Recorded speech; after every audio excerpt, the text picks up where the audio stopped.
Hey everyone, welcome to Clickheads. I'm Eddie the Chump, and today we've got a great news video for you. Firstly, Riot Zeigler has let the community know of some upcoming changes to Ranked that promise to be quite comprehensive, and it seems like the op has become an even hotter topic of debate, with the recently returned to Twitch Shroud saying it has no place in Valorant. There was obviously some spicy debate around this statement, so we thought we'd take a look at both topics and offer our own 2 cents, as these issues are more complicated than Twitter can make them seem.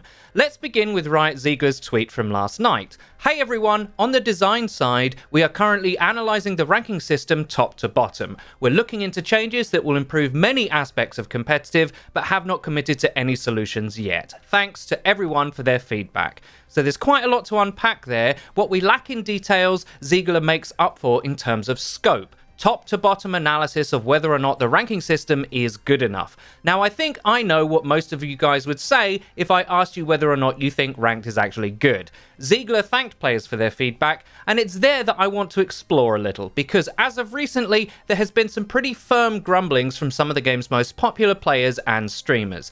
Aceu, who is normally a very positive person, took to Twitter to express his frustrations with the current system. When asked why he was so frustrated, he replied with this tweet: FPS issues, teammates/me DCing mid-match, buggy client, 5 stack versus 5 solo, double op meta, judge more than rifles, inflated/boosted ranks, stream snipers every game, not Riot's fault though, and killjoy nades killing my joy. Now there's quite a lot there, but a common thread through a lot of Ranked criticism is how powerful the op is, which we'll deal with in a minute, and the perception that there is a real problem with inflated ranks.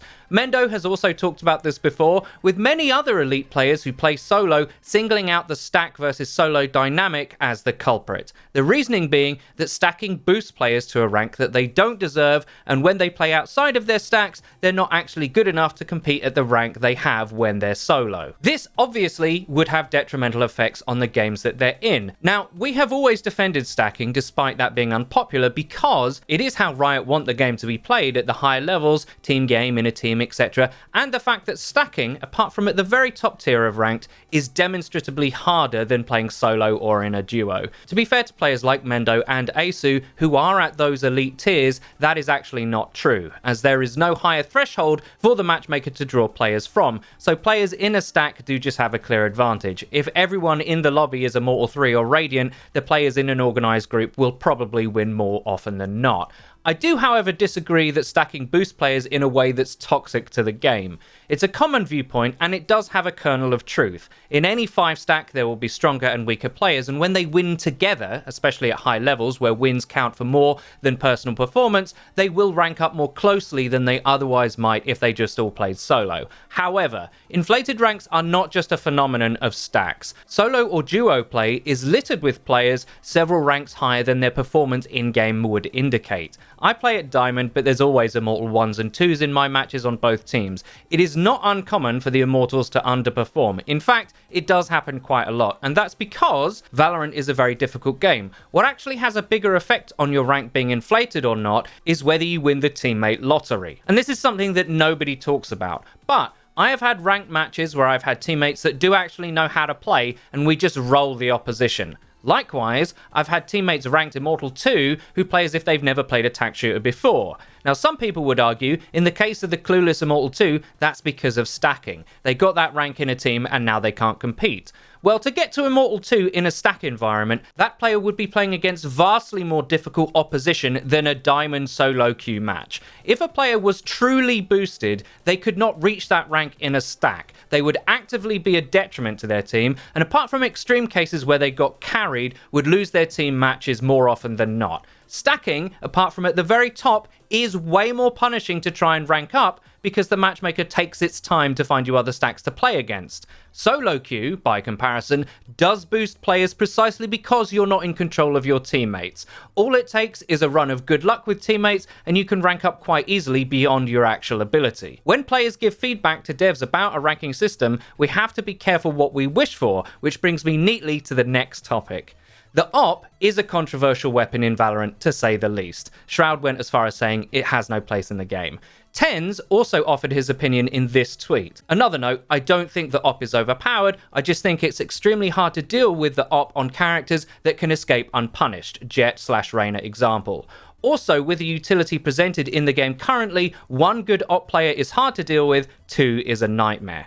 Now, this tweet actually started somewhat of a heated debate between other elite players, and Mendo replied with, I think it's similar to Brig in Overwatch as well. The op is way too easy to use for the impact it has in the round, which makes it frustrating. Yikes. He invoked She Who Shall Not Be Named. G2 Mixwell also chimed in with this later in the thread. 5 bullets, harder to use aggressively than CSGO, and a scope sound? That's a yikes.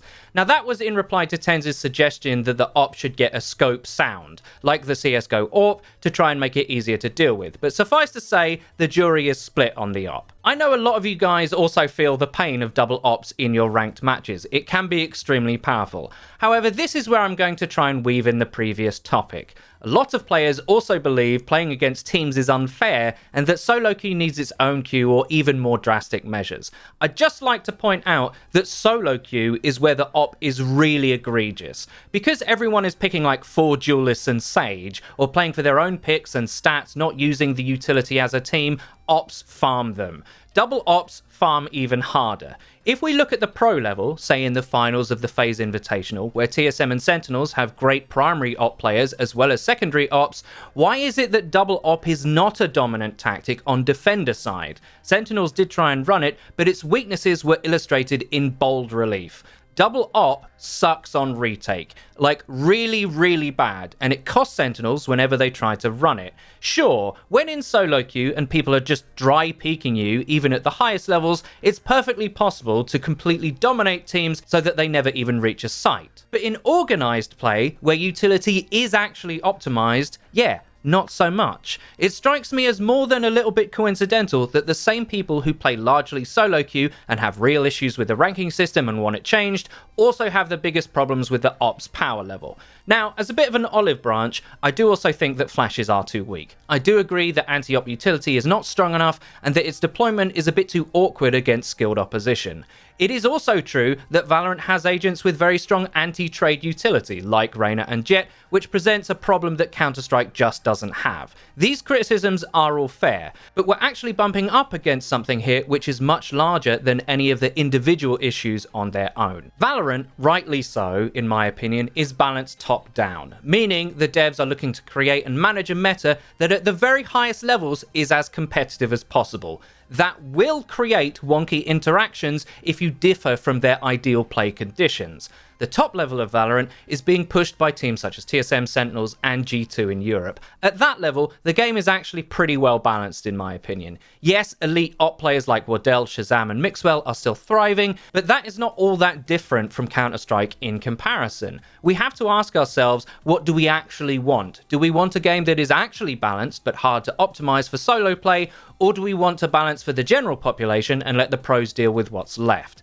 And I'm being genuine, I'm not being facetious. Ask yourself that question, because if the answer is Valorant is played by way more average players than pros, so let's balance for the silvers in the chat, then yeah, there's a lot of changes you would need to make. You would have to nerf the op, you would have to seriously buff agents with solo playmaking kits, and more.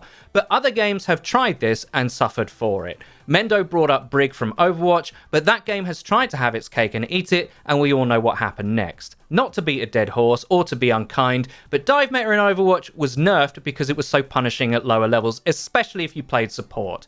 Essentially, elite level tracer players could genuinely carry, thus Brig and everything that followed. What's counterintuitive about metas is that hardly any of the player base for any game actually plays what's meta, because they're not good enough or organized to really pull it off. So balancing for them is actually a bit of a fruitless endeavor, in my opinion. Pros will optimize whatever is put in front of them, hence why what you see there is always different than what you see in your ranked games, no matter what the meta is.